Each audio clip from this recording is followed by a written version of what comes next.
वास्तु के हिसाब से घर में ऐसा क्या करे, पैसा भी कमा सके और अपनी लाइफ में बहुत सक्सेस देख सके। मुझे लगता है कि अगर लोग वास्तु समझ लें तो अपनी शरीर और अपने आसपास के ऑरा को बहुत पॉजिटिव करते हैं। वास्तु होती क्या चीज़ है, और लोग ये कहते हैं कि एस्ट्रोलॉजी जो है वो फिक्स्ड है, बट वास्तु बदल सकती है। तो सर इस पे आप क्या कहें? देखिए, ऐसा है कि दोनों चीज़ें जो हैं इंटरकनेक्टेड हैं। तो घर के अंदर मंदिर का डायरेक्शन किस साइड होना चाहिए? अगर हम सीधा शुरुआत करें मंदिर से। ईशान कोण में मंदिर होना बड़ी अच्छी बात है, पर वो एक माइंडसेट साथ में जोड़ देता है, एक व्यक्ति को ज़्यादा देवीय प्रवृत्ति का बना देता है। तो देखा गया है कि मंदिर में सबने मूर्तियाँ ही रखी हुई हैं, जी हाँ। और मंदिर में मूर्ति रखने के बाद उनके पास टाइम नहीं होता, एक दिन स्किप कर जाते हैं, पूजा नहीं कर पाते। तो उससे भी क्या डिफरेंस आता है उनके एक्चुअल में ये day-to-day? नहीं करना चाहिए। मंदिर के अंदर जो है स्पेसिफिक अगर हम बात करते हैं, यदि संभव हो तो फोटोग्राफ्स का यूज़ कीजिए ईश्वर की, रादर देन मूर्तियों। तो कहने का मतलब ये है कि हर एक बिजनेस भी एक तत्व के साथ जुड़ा हुआ होता है। बिल्कुल बहुत सबके लिए बहुत ईजी सा एक सूत्र है, उसको समझ लें कि 4 प्रमुख दिशाएं हैं, ईस्ट, वेस्ट, नॉर्थ और साउथ। गलत क्या है इसमें? नहीं, मतलब सर पता नहीं कौन किस भाव से आ रहा है, दरवाजों को छू रहा है, उसमें भगवान जी की मूर्ति लगी या फोटो लगा। किचन में भी स्टोव होता है, उसका भी डायरेक्शन इम्पोर्टेंस यस, डेफिनेटली होता है, क्योंकि किचन जो है वो सबसे इम्पोर्टेंट चैप्टर है हमारे घर का। पर एक बात जो कॉमन है, जो देखी गई है कि अगेन कुकिंग करते हुए जिस भी दिशा में कुकिंग हो रही है, खाना बनाया जा रहा है, उस दिशा में जब लेडीज कुक करें तो चेहरा या नॉर्थ की ओर हो या ईस्ट की ओर। अक्सर महिलाएं का कई बार क्या होता है, कुकिंग करते हुए दूध बॉईल हुआ और गैस के ऊपर गिर गया और बर्नर साफ नहीं हुआ काफ़ी लंबे समय से, तो आपके घर के अंदर का अग्नि तत्व ठीक से काम नहीं कर रहा जी। ये भी एक इंडिकेशन है 2 चीज़ों का स्पेसिफिकली। 3 चीज़ें हम कह सकते हैं। एक, पैसे का ना आना। देखिए, उसमें ऐसा माना जाता है, बड़ा ही इम्पोर्टेंट कहा जाता है कि घर के अंदर, किचन के अंदर आपको जूठे बर्तन बिल्कुल भी नहीं रखने चाहिए। करेक्ट। हर एक रंग का बहुत ही खूबसूरत रोल जो है हमारे जीवन के अंदर आता है। क्विकली एक डायरेक्शन आप बता दीजिए आंसर, अगर मैं बेसिक हाँ, सी हाँ। चीज़ें पूछूं बिल्कुल जो डे टू डे लाइफ में लोग प्लेस कर सकते हैं और जहाँ पे उनको बहुत आसान इजीली कर पाएं इस वीडियो के बाद। यस। सर फ्रिज कहाँ रख सकते हैं? वॉशिंग मशीन जो है उसके लिए आइडल डायरेक्शन जो रहती है, दैट इज महिलाओं के लिए बहुत हेल्पफुल है जिनको थायराइड की प्रॉब्लम आ जाती अच्छा। है। तो the only reason is that कि महिलाएं अपने भाव कई बार व्यक्त नहीं कर पाती, शेयर नहीं कर पाती।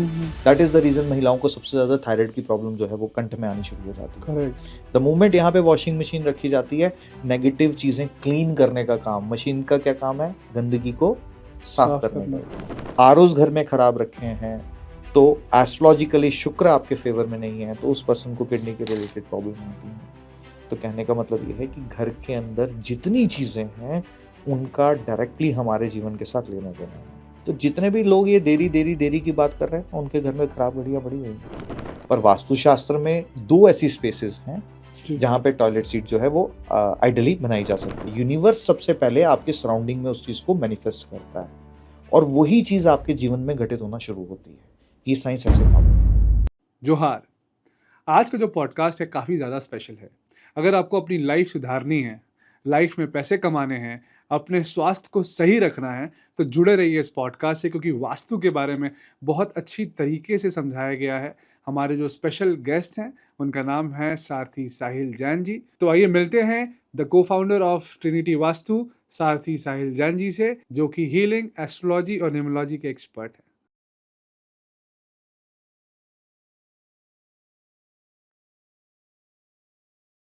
साहिल सर, बहुत बहुत शुक्रिया कि आप दोबारा फिर से जम्मू से आके हमें समय दिया आपने, और पहला शो इतना ब्यूटीफुली लोगों ने उसको देखा और सारी रेमेडीज़ लोगों ने अप्लाई करी।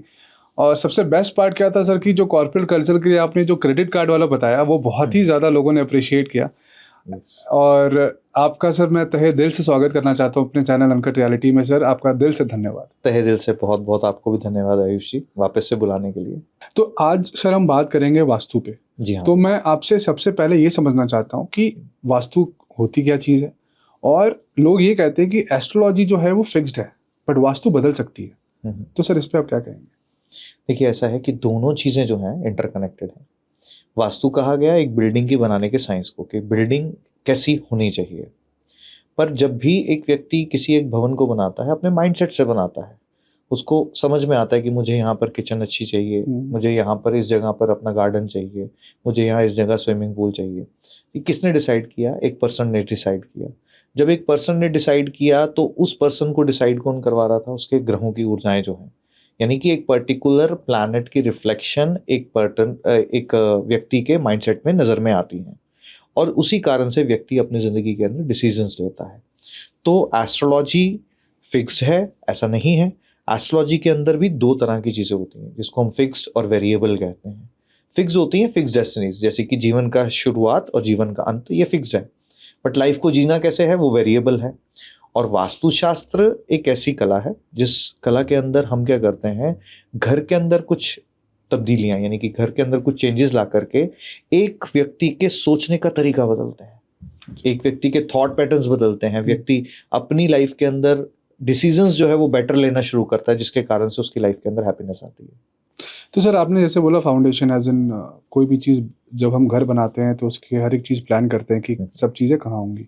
बट अगर मैं बात करूँ मेट्रोपॉलिटन सिटीज़ में जो वर्किंग लोग हैं उनको फ्लैट्स में रहते हैं। yes. तो जब उनको तो सर कोई भी दिशा का आइडिया ही नहीं कि वो फ्लैट कौन से डायरेक्शन में बना है, या जो भी कॉन्ट्रैक्टर ने या जिसने भी बनाया वो तो अपने हिसाब से उन्होंने बनाया। डेफिनेटली, पर वो जब देखने जाते हैं तो वो 4-5 ऑप्शंस देखते हैं, तब जाकर के एक सिलेक्ट करते हैं। तो इसका मतलब क्या है, उनका अवचेतन, उनका सबकॉन्शियस उस जगह को अट्रैक्ट करता है, उस जगह को कनेक्ट करता है जहाँ पर वो जुड़ती हैं उनकी एनर्जीज। अगर ये पर्सन बनाते तो भी वैसा सा सिमिलर ही बनाते जिस घर के अंदर उनकी एनर्जीज जुड़ रही हैं, और वो उसी घर को पसंद कर रहे हैं अपने घर की तरह। तब अच्छी बात है, तो वो उनको आइडिया आएगा कि कैसे क्या करना है लाइफ में। यस। तो सर डायरेक्शन की अगर हम बात करें घर के अंदर, तो सर घर के अंदर मंदिर का डायरेक्शन किस साइड होना चाहिए, अगर हम सीधा शुरुआत करें मंदिर से? देखिए, घर के अंदर एक मंदिर का होना घर का एक बहुत ही शुभ कार्य हो जाता है। बट मंदिर के अंदर कुछ चीज़ों का ध्यान जो है वो खास रखना चाहिए। पहला आपने डायरेक्शन के बारे में पूछा, तो वास्तुशास्त्र में जिस डायरेक्शन को सबसे ज़्यादा देखा जाता है वो देखा जाता है ईशान कोण। ईशान कोण में मंदिर होना बड़ी अच्छी बात है, पर वो एक माइंडसेट साथ में जोड़ देता है, एक व्यक्ति को ज़्यादा देवीय प्रवृत्ति का बना देता है, जिसके कारण से व्यक्ति कहीं ना कहीं अपने हक की बातें जो है वो कई बार नहीं कर पाता, ईश्वर के प्रति पूर्णता से समर्पित हो जाता है, और ईश्वर के प्रति आस्था एक व्यक्ति की बहुत ज़्यादा बढ़ जाती है, जो कि एक बड़ी ही अच्छी बात है। वास्तुशास्त्र में ईशान कोण को अगर ध्यान में रखते हैं, यहाँ बनाया जा सकता है पूर्व दिशा, यानी कि ईस्ट डायरेक्शन, यहाँ पर जो है बड़ा अच्छे तरीके से बनाया जा सकता है। पर जब भी आप पूजा करें, मंदिर आपका कहीं पर भी हो, पहला नियम जो वास्तु का कहता है वो ये कहता है कि आप जब भी पूजा करें तो आपका फेस टूवर्ड ईस्ट जो है, यानी कि पूर्व दिशा की ओर जो है वो होना चाहिए। दूसरी बात कि मंदिर के अंदर जो है स्पेसिफिक अगर हम बात करते हैं, यदि संभव हो तो फोटोग्राफ्स का यूज कीजिए ईश्वर की, रादर देन मूर्तियां। अच्छा। अगर आप मूर्तियों को इस्तेमाल में लेकर के आते हैं, मूर्तियों को स्थापित करते हैं वहाँ और प्राण प्रतिष्ठा करते हैं, तो फिर आपको प्रॉपर उनका लुक आफ्टर करना, उनका ध्यान रखना, उनको भोग लगाना, ये सब चीज़ें जो है इंपॉर्टेंट हो जाती हैं। जो लोग कर सकते हैं उनके लिए बहुत अच्छा है, क्योंकि ईश्वर की ब्लेसिंग्स हमेशा जुड़ी हुई रहती हैं। पर जो लोग ध्यान नहीं रख पाते तो वो एक फोटोग्राफ भी अगर लगाते हैं तो वो भी अच्छा रहता है।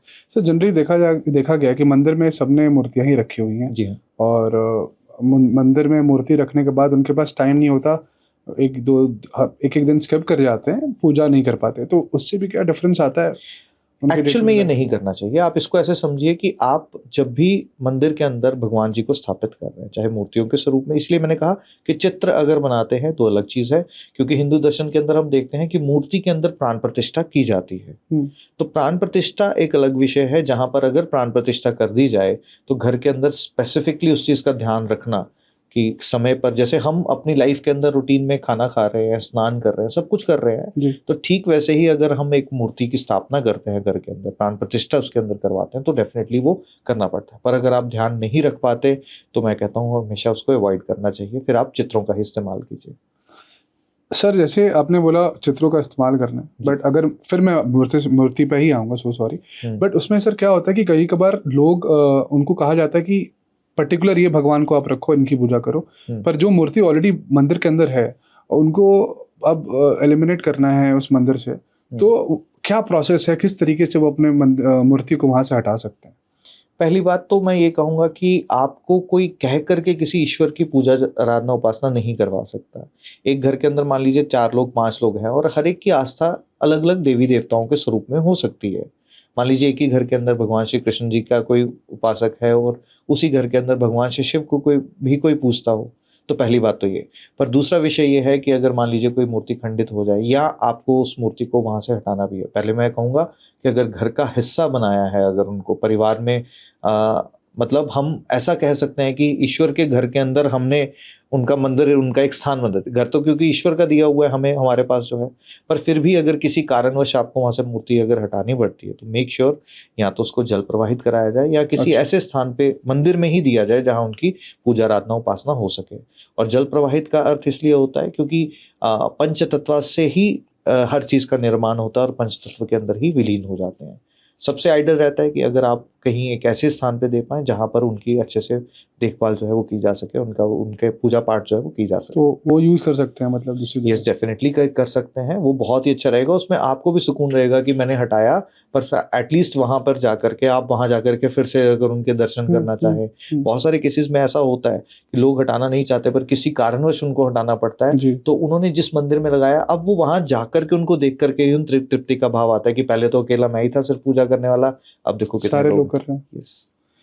इसी चीज़ पे मैं आपसे दो कंडीशंस हैं, एक कैफे किसी ने ओपन करा है और एक कोई ऑफिस जिसने अपने शुरू करा है, तो उसका भी आप वास्तु बता सकते हैं कि किस डायरेक्शन में वो अपने डेस्क को या फिर अपने जो बिलिंग काउंटर होता है फॉर कैफे के लिए और जो वर्क स्टेशन होता है ऑफिस के लिए, किस साइड होना चाहिए ताकि उनको उन्नति मिले?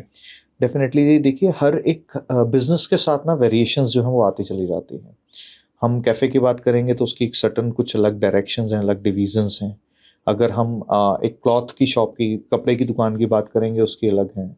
एक सैलून की हम बात करेंगे तो उसकी अलग डिवीजन्स हैं। बट कुछ प्राइम चीज़ें हैं जो ध्यान में रखी जाती हैं। सबसे इम्पॉर्टेंट बात जो ध्यान में रखी जाती है वो ये कि आपका जो भी मुख्य द्वार है, जब आप एक शॉप के अंदर, एक कैफ़े के अंदर एंटर करते हैं तो मुख्य द्वार जो है वो किस ओर है, ये बड़ा इंपॉर्टेंट है। उसकी फेसिंग जो है वो किस ओर है, और वो बिजनेस टू बिजनेस वेरी करता चला जाता है। कैश काउंटर की आइडियल डायरेक्शन जो जर्नली है, मतलब हम ये नहीं कह सकते कि एक पर्टिकुलर बिजनेस के लिए, बट अगर हम सबके प्रोस्पेक्टिव को ध्यान में रख करके अगर बात को करते हैं तो साउथ ईस्ट यानी कि आग्नेय कोण एक अच्छी दिशा है, अच्छी डिवीज़न है जहाँ पर कैश काउंटर जो है वो बनाया जा सकता है। और रही बात कि और कौन सी डिवीज़न में बनाना चाहिए, ये डिपेंड करता है कि बिज़नेस जो कौन सा है और एक्चुअली में उस स्पेस की रिक्वायरमेंट क्या है, क्योंकि हर एक बिज़नेस का अपना एक एलिमेंट होता है, उस एलिमेंट को ध्यान में रखा जाता है। जैसे कि अगर मान लीजिए कोई एक पर्सन कुछ ऐसी चीज़ों का व्यापार करता है जिसके अंदर सिक्योरिटीज़ इन्वॉल्व हैं, लाइक से कोई लॉक्स का बिजनेस कर रहा है, सीसीटीवी कैमरास का बिजनेस कर रहा है, तो ये सारे क्या है, सिक्योरिटी प्रोवाइड करने के साधन हैं। ये अग्नि तत्व के साथ जुड़े हैं, तो अग्नि तत्व के साथ जुड़े हैं तो उस स्पेस की थीम को भी अगर हम ध्यान में रख करके उसके अंदर कलर्स कराते हैं तो डिफरेंट हो जाएगा। तो कहने का मतलब ये है कि हर एक बिजनेस भी एक तत्व के साथ जुड़ा हुआ होता है। उस तत्व को ध्यान में रख करके उस पर्टिकुलर जगह के इंटीरियर्स, उस पर्सन के सेटिंग, उस पर्सन का काम क्या है, उसके काम के हिसाब से यहाँ तक कि उसके एट्रीब्यूट्स को मैच किया जाता है। अंकशास्त्र को भी यहाँ बहुत खूबसूरती से इस्तेमाल में लाया जाता है। आपने तो एकदम कैटेगराइज कर दिया कि हर एक बिजनेस के लिए कैसी डायरेक्शन होनी चाहिए और थीम क्या होना चाहिए। मुझे लगता है बहुत सारे क्वेरीज आएंगी कि सर हमारा ये बिजनेस है, आप उसमें हेल्प करें, तो वो भी हम पिक करें। हर एक बिजनेस की मैं आपको मतलब ये बहुत स्पष्टता से कह सकता हूँ कि अगर ज्वेलरी वाले हैं उनके लिए स्पेसिफिक एक तत्व है, उनके लिए स्पेसिफिक एक दिशा है। क्लॉथ मर्चेंट हैं उनके लिए अलग है, इलेक्ट्रॉनिक्स का काम करते हैं उनके लिए अलग है। तो मतलब हर एक बिजनेस को पहले बारीकी से समझना, क्योंकि जनरल सेट ऑफ रूल्स एक किसी भी शॉप के लिए एप्लीकेबल हो सकते हैं, जिसमें मैं अगर कहूँगा कि बाय डिफ़ॉल्ट कोई भी अपना साउथ ईस्ट में बनाना चाहे बना सकता है, ईस्ट की ओर फेसिंग करके बैठना चाहे या वेस्ट की ओर फेसिंग करके बैठना चाहे बैठ सकता है। ये जनरली सबके लिए है।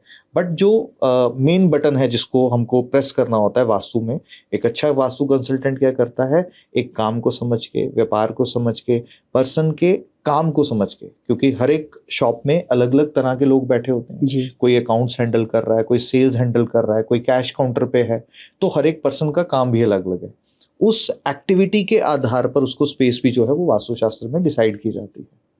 बहुत अच्छी रेमेडी है सर ये, और लोग काफ़ी ज़्यादा अप्रिशिएट करेंगे इस चीज़ को। सर इसी पे एक और जो मेरा पॉइंट था ऑफिस के वर्क स्टेशन के लिए, अगर वो मैं जैसे घर पे एक वर्क स्टेशन बना रहा हूँ और मुझे बहुत बार क्या होता है सर, लोग अपना कंसंट्रेशन लेवल बढ़ाने के लिए कभी इधर बैठते हैं, कभी चेंज करते रहते हैं, उनको डायरेक्शन नहीं पता कि किस डायरेक्शन में अपना वर्क स्टेशन रखें। उनके लिए सर क्या रेमेडी है? देखिए जनरल सी इसको मैं बिल्कुल बहुत सबके लिए बहुत इजी सा एक सूत्र है, उसको समझ लें कि 4 प्रमुख दिशाएं हैं, ईस्ट, वेस्ट, नॉर्थ और साउथ, है ना। तो ईस्ट की ओर जब भी कोई पर्सन, चाहे वो कोई बच्चा है वो पढ़ाई कर रहा है, चाहे कोई जॉब वाला है वो अपना काम कर रहा है, जब भी हम सूर्य नारायण की दिशा यानी कि ईस्ट डायरेक्शन की ओर कोई भी फेस करके काम करते हैं, तो पहली चीज जो हमारे अवचेतन के साथ जुड़ती है वो क्या है? सूर्य का उदय होना, यानी कि आपकी चमक का बढ़ना, आपके आत्मविश्वास का अच्छे तरीके से मजबूत होना, तो ये सबके लिए बेनिफिशियल है। जब कभी भी आप साउथ फेस करते हैं या वेस्ट फेस करते हैं तो उनके एट्रीब्यूट्स डिफरेंट हो जाते हैं। स्पेसिफिकली उन लोगों को जिनको आउटकम्स मिलने में डिलेज हो रहे हैं, ऑब्स्टेकल्स आ रही हैं, परेशानियां आ रही हैं, उनको अपनी वेस्ट फेसिंग जो है अवॉइड करनी चाहिए। जो लोग कर्म प्रधान कम है, जो यानी कि काम कम करते हैं या बहुत ज़्यादा आलस कर जाते हैं, उन लोगों को साउथ की ओर फेस करके जो है वो काम करना चाहिए। तो हर एक पर्सन के लिए अलग अलग चीज़ें जो है वो देखी जाती है। सर यही अब डायरेक्शन की अगर मैं बात करूं तो जो जनरली लोग सोते हैं तो बेड का जो डायरेक्शन है सर वो क्या होना चाहिए सर? बहुत ये सबके लिए कॉमन है, ये सबके लिए कॉमन इसलिए है क्योंकि हेल्थ के साथ जुड़ा हुआ विषय है जी। और हेल्थ हम ये नहीं कह सकते कि एस्ट्रोलॉजिकली एक की कुछ हो रहा है दूसरी की कुछ हो रहा है। हाँ, प्रॉब्लम्स किसी को अलग अलग आ सकती हैं एस्ट्रोलॉजिकली, बट एक फिक्स रूल ये कहता है कि जब भी आप किसी भी दिशा में सोएं, ऑफ कोर्स वो भी डिसाइड किया जाता है कि एक पर्सन का काम क्या है, उसको किस दिशा में सोना चाहिए, पर किसी भी दिशा में सोए एक फिक्स रूल ये कहता है कि हमेशा आपका हेड जो है या साउथ डायरेक्शन की ओर होना चाहिए या ईस्ट डायरेक्शन की ओर होना चाहिए। उसके पीछे का कारण ये है कि जब भी हम सोते हैं हमारी बॉडी अपने आप को रिपेयर करती है, अपने सेल्स अपने आप को बॉडी को हील करना शुरू करते हैं। तो जब भी हमारा सर जो है वो ईस्टर्न डायरेक्शन में या सदर्न डायरेक्शंस में होता है तो ऑटोमेटिकली हमारी बॉडी हील होना शुरू होती है। सर इसी हीलिंग से अगर मैं बात करूं सर, एक कोई ऐसा पर्टिकुलर डायरेक्शन है कि अगर हम उस डायरेक्शन में सो रहे हैं तो हमें सूर्य उदय से पहले उठना पड़ेगा, ऐसा कुछ है क्या? नहीं, ऐसा कुछ भी नहीं है, बट वास्तविकता में अगर एक व्यक्ति सूर्योदय से पहले उठना शुरू कर जाए तो उसकी बहुत सारी चीज़ें जो है अपने आप सॉल्व होना शुरू कर देती हैं। पर ऐसा वास्तुशास्त्र में ऐसा कुछ भी नहीं है कि आप किस डायरेक्शन में सोएंगे तो आपको जल्दी उठना है, ऐसा कुछ भी नहीं है। सर वास्तु के हिसाब से बहुत लोग मंदिर गणेश जी की फोटो लगाते हैं अपने मेन दरवाजे मुख्य द्वार पे। हाँ, तो सर वो सही है? गलत क्या है उसमें? नहीं मतलब सर पता नहीं कौन किस भाव से आ रहा है, दरवाजों को छू रहा है, उसमें भगवान जी की मूर्ति लगी या फोटो लगा हुआ है। देखिए ऐसा है कि ये कंसेप्ट जो है ना, उस चीज़ को समझने की आवश्यकता है। गणेश जी जो स्वरूप है, हमारे हिंदू दर्शन की इतनी खूबसूरत बात है कि हिंदू दर्शन के अंदर हर एक ईश्वर का स्वरूप ना हमें कुछ मैसेजेस देता है, जिसमें से भगवान श्री गणेश जी को अगर हमने अच्छे से समझ लिया तो पहले तो ये समझ में आएगा कि भगवान श्री गणेश जी हमारे जीवन के अंदर क्या मुख्य रोल प्ले करते हैं। आप ये जानते हैं कि भगवान श्री गणेश जी को सर्वप्रथम पूजनीय होने का वरदान है। सबसे पहले किसी भी काम को प्रारंभ करने से पहले उनकी पूजा की जाती है। उसके पीछे का कारण क्या है कि मनुष्य रूपी शरीर के अंदर अगर हम देखते हैं, हमारे शरीर को अगर 2 हिस्सों में डिवाइड किया जाए, एक सर और एक धड़, सर का हिस्सा और धड़ का हिस्सा, और भगवान श्री गणेश जी को देखते हैं तो वो भी स्पेसिफिकली सर का हिस्सा अलग दिखता है और धड़ का हिस्सा अलग दिखता है। अब जो आप सोचते हो उसको एक्शंस में किससे लेकर के आते हो? बॉडी से। काम करते हो, चलते हो, मूव करते हो, तो यानी कि सोचना और इम्प्लीमेंटेशन, थॉट्स सर के हिस्से से एंड इम्प्लीमेंटेशन धड़ के हिस्से से। तो भगवान श्री गणेश जी एक प्रतीक हैं, जिस भी व्यक्ति के थॉट्स बहुत ज़्यादा हों, इम्प्लीमेंटेशन ना कर पाता हो, या काम करता है पर थॉट सही पैटर्न में नहीं है, तो भगवान श्री गणेश जी की पूजा आराधना उपासना क्या करती है?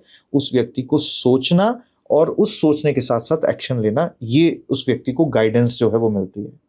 और जहाँ तक रही बात मुख्य द्वार पे, जब एक पर्सन अपने घर के मुख्य द्वार के ऊपर, इसका एक रूल है, रूल ये है कि मुख्य द्वार पे अगर आप गणेश जी की प्रतिमा लगा रहे हैं, चित्र लगा रहे हैं, तो वो पीठ से पीठ सटा करके लगाया जाता है। उसका रीजन ये है कि कहा जाता है कि भगवान श्री गणेश जी के पीठ के पीछे दरिद्रता होती है।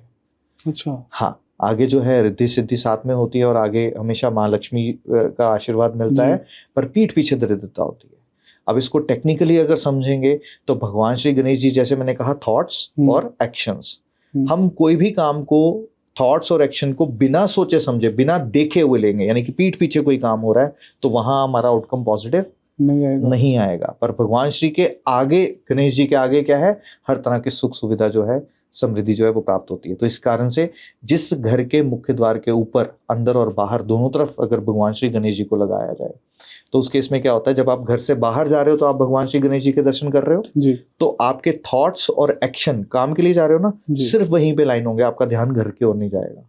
अच्छा, जब आप घर में आओगे तो भगवान श्री गणेश जी के फिर से दर्शन किए जी, क्योंकि बाहर की ओर लगे थे, अब आपने फिर से दर्शन किए। तो जब घर के अंदर आ रहे हो तो आपका ध्यान और धारणा दोनों जो है घर के अंदर रहेगी। आप पर्सनल और प्रोफेशनल लाइफ को अच्छे से अलग कर पाओगे, आपकी लाइफ के अंदर आप चीज़ों को अच्छे से मैनेज कर पाओगे। तो ये एक कारण है, उसको लगाने में कोई भी एतराज़ नहीं होना चाहिए। बहुत अच्छा जवाब है सर ये ऑडियंस के लिए। अब सर घर की ही अगर हम बात करें तो सर किचन में भी क्या जो स्टोव होता है उसका भी डायरेक्शन इम्पोर्टेंस यस, डेफिनेटली होता है, क्योंकि किचन जो है वो सबसे इम्पॉर्टेंट चैप्टर है हमारे घर का। क्योंकि अगर पुरुषों की ज़िंदगी में देखते हैं, आजकल खैर डिफरेंस नहीं है रह गया कोई पुरुषों और महिलाओं में, बट इतनी सी बात समझेंगे कि आज भी 70-80% घरों के अंदर महिलाओं का मैक्सिमम टाइम जो है किचन के अंदर निकलता है। तो किचन के साथ जो है महिलाओं का सेहत सुख जो है वो भी किचन के साथ जुड़ा होता है। और किचन वास्तु के दृष्टिकोण से हमें अग्नि तत्व को भी बताती है। अग्नि तत्व है, इसलिए सबसे पहले तो किचन की इंपॉर्टेंट डायरेक्शंस जो है वो वास्तुशास्त्र में सजेस्ट की गई, जिसमें से अग्निय कोण है, साउथ ईस्ट जिसको कहा जाता है, और साउथ डायरेक्शन है, और इसके बीच में ही साउथ ईस्ट डायरेक्शन आती है। वहाँ पे आइडली किचन जो है वो होनी चाहिए। पर एक वेस्ट डायरेक्शन आती है जिसको हम पश्चिम दिशा भी कहते हैं, वहाँ पर भी किचन जो है आइडल रहती है। अब मान लीजिए बाकी घर है जहाँ पर ये इन प्लेसमेंट्स में नहीं है, तो वहाँ पर तत्वास के अकॉर्डिंगली उसके नीचे एक मार्बल की जो टाइल लगा करके उसको बैलेंस किया जा सकता है।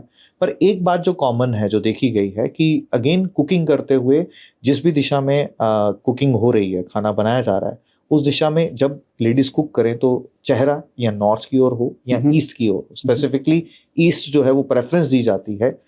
साउथ की ओर भी किया जा सकता है, कोई दिक्कत नहीं है, बट प्रेफरेंस हमेशा ईस्ट की ओर दी जाती है। तो सर जैसे ना एक कोई ऐसी रेमेडी आप बता सकते हैं कि अगर कोई जनरली जो न्यूली मैरिड कपल हैं या फिर एक इंडिविजुअल जो बैचलर या जो भी जिसको अभी आज लाइफ में पैसा कमाना है, वास्तु के हिसाब से घर में ऐसा क्या करे पैसा भी कमा सके और अपनी लाइफ में बहुत सक्सेस देख सके, तो ऐसा कुछ रेमेडी और ऐसा कुछ सोल्यूशन आप वास्तु की बेसिस पे घर को कैसे वो सही रखे? देखिए, पहले वास्तु में इम्बैलेंसेस दूर किए जाते हैं। सबसे पहले कि घर के अंदर पैसा आना क्यों रुकता है, कोई ना कोई परेशानी है। मान लीजिए एक शरीर के अंदर रोग आता है तो पहले हम रोग को निकालते हैं। अगर कोई इन्फेक्शन या वायरस आता है तो हम एंटीबायोटिक्स का इस्तेमाल करते हैं और उसको ठीक करने की कोशिश करते हैं। फिर उसके बाद बूस्टर्स जो हैं वो दिए जाते हैं। यानी कि घर के अंदर जब भी कभी दोष होता है तो कहीं ना कहीं पैसा आना रुकता है। अब पैसा आना कब रुकता है? जब भी कभी घर के अंदर अग्नि तत्व को पैसे के साथ जोड़ा जाता है। क्यों जोड़ा जाता है? बिकॉज द मोमेंट एक पर्सन के अंदर पास जेब में पैसा होता है ना, तो ऑटोमेटिकली उसका टेम्परेचर हाई हो जाता है। टेम्परेचर मतलब उसके आप बॉडी लैंग्वेज के अंदर देखेंगे, कंधे अगर नीचे रहते हैं तो हमेशा कंधे सीधे रहने शुरू हो जाएंगे, बॉडी लैंग्वेज ठीक होनी शुरू हो जाएगी। तो अग्नि तत्व के साथ पैसे को जोड़ा गया। और जब भी ये अग्नि कहीं ना कहीं खराब होती है तो उस घर के अंदर पैसे को लेकर के रुकावटें आती हैं। और अग्नि कैसे खराब होती है? 2-3 कारण उसके प्रमुख बन जाते हैं। तो अग्नि की कुछ दिशाएं हैं, south east, south east, south. यहाँ पर जब जल का एक्चुअल सोर्स आ जाए, एक्चुअल सोर्स मतलब यहाँ पे पानी का टैंक अगर किसी ने रखा है तो अग्नि के ऊपर क्या आ गया? जल आ गया जी। तो जल जब भी अग्नि के साथ मिलती है तो क्या होती है? अग्नि को बुझाती है। नॉर्मली आप इसको ऐसे समझिए कि कहीं पे भी अगर आग लगती है तो हम किससे बुझाते हैं? फर्स्ट थॉट क्या आता है? जल आता है। तो जल, इसका मतलब अग्नि की दिशाओं में जाएगा तो जल को कमजोर करेगा। तो जब भी कभी ऐसा होता है तो पैसे से संबंधित परेशानियां, चैलेंजेस जो है वो आने शुरू होते हैं। तो ये पहली बात जो है वो ध्यान में रखनी पड़ जाता है, इंपॉर्टेंट है। फिर किचन के अंदर जब भी कभी बर्नर किसी का खराब होता है, अक्सर महिलाएं का कई बार क्या होता है, कुकिंग करते हुए दूध बॉईल हुआ और गैस के ऊपर गिर गया और बर्नर साफ नहीं हुआ काफी लंबे समय से, तो आपके घर के अंदर का अग्नि तत्व ठीक से काम नहीं कर रहा जी। ये भी एक इंडिकेशन है 2 चीजों का, स्पेसिफिकली 3 चीजें हम कह सकते हैं। एक, पैसे का ना आना, अग्नि खराब होना। दूसरा, सेहत सुख, घर के अंदर नुकसान होना, कोई ना कोई एक सदस्य घर के अंदर बीमार रहने की संभावनाएं बन जाती हैं, जिसको एस्ट्रोलॉजिकल कॉम्बिनेशन बनेंगे। तीसरा, शादीशुदा जिंदगी के अंदर भी कई बारी डिस्प्यूट्स जो है वो देखने को मिलते हैं, सिर्फ वो बर्नर के गंदगी से। यस, देखिए ये साइंस ऑफ सिमिलैरिटीज है। आप इसको ऐसा समझिए कि अग्नि को अग्नि के साथ जोड़ा जा रहा है। अग्नि यहाँ पर किसको बता रही है? अग्नि एक वार्मथ को बता रही है जो रिलेशनशिप के अंदर होती है। अग्नि किसको बता रही है? अग्नि पैसे को बता रही है, क्योंकि पैसा जो होता है एक व्यक्ति को बहुत एक्टिव कर देता है जी। तो अग्नि जब भी कभी दूषित होती है किसी भी वे में हो, क्योंकि वास्तुशास्त्र में एक सबसे बड़ा जो कमी रहेगी वो ये रहेगी कि लोगों ने ना कुछ फिक्स सेट ऑफ रूल्स बना दिए कि साउथ ईस्ट देखो, साउथ ईस्ट देखो, बस वो बेसिक है, और वही हर जगह जो है वही बेसिक वही चीजें चलती चली जा रही हैं। पर एक्चुअल में जो अग्नि का सोर्स है, क्या आपने उसको देखा घर के अंदर? उसको देखना बड़ा इंपॉर्टेंट है कि अग्नि का सोर्स आपसे क्या बता रहा है। आपकी लाइट्स अगर खराब है घर के अंदर, वो भी तो अग्नि की प्रेजेंस है जो आपके घर के अंदर खराब हो रही है। सो वास्तुशास्त्र फिक्स सेट ऑफ रूल्स में जो सिर्फ आप सुनते हैं वैसा नहीं है। It's a very deep science and very perfect science जो बहुत ही सिस्टमैटिकली काम करती है और लाइफ के हर कॉन्टेक्स्ट को इसके साथ एड्रेस किया जा सकता है। मैं श्योर हूँ कि इस आपके मैसेज के बाद सारे जितने भी घर पे लोग हैं अपना एटलीस्ट बर्नर तो गंदा नहीं रखेंगे। देखिए, जो भी चीज़ें हैं मैं आपको सारे बता देता हूँ। अगर आपके घर में पानी कहीं ना कहीं गंदा पड़ा रहता है तो आपका पैसा खराब जाएगा। सर जैसे वॉशरूम में ऐसी आपका पानी अगर मान लीजिए कहीं जगह आपने गंदा रखा हुआ है, कहीं बार बार बहुत, जैसे अब तो वाटर कूलर्स का समय चला गया, अब तो एयर कंडीशनर चल रहे हैं, पर पानी एक जगह कहीं खड़ा रहता है, वॉशरूम आपके गीले रहते हैं, तो जल तत्व कहीं ना कहीं खराब हो रहा है। जल तत्व कहीं ना कहीं खराब हो रहा है, और कहीं ना कहीं हम इसको क्या कह सकते हैं, आपके थॉट्स का खराब होना, विचारों का खराब होना। घर के अंदर अगर पौधे खराब रखे हैं, बार बार मुरझा जाते हैं, तो पौधे किसको बता रहे हैं? पौधे ग्रोथ को बताते हैं लाइफ के अंदर। तो आपकी लाइफ के अंदर ग्रोथ जो है वो कहीं ना कहीं रुकी हुई होगी। It's a symbolic science. Sir इसको को रिलेट कर सकता हूँ ये। यस, डेफिनेटली आपके साथ जो घटित हो रहा है, यूनिवर्स सबसे पहले आपके सराउंडिंग में उस चीज को मैनिफेस्ट करता है, और वही चीज आपके जीवन में घटित होना शुरू होती है। ये साइंस ऐसे काम करती है। और सर जो किचन में रात में पानी डाल के बर्तन छोड़ देते हैं, देखिए उसमें ऐसा माना जाता है, बड़ा ही इम्पोर्टेंट कहा जाता है कि घर के अंदर, किचन के अंदर रात को जूठे बर्तन बिल्कुल भी नहीं रखने चाहिए। तो पानी से निकाल करके रख देने चाहिए, जूठे बर्तन नहीं रखने चाहिए। और पानी बर्तन भर तो उससे क्या इफेक्ट आएगा? देखिए, जूठे बर्तन जो होते हैं वो कहीं ना कहीं दरिद्रता को लेकर के आते हैं। अगर टेक्निकली इसको समझो, ये पुराने बुजुर्गों ने इसलिए जोड़ दिया था इस चीज को। क्यों जोड़ा था?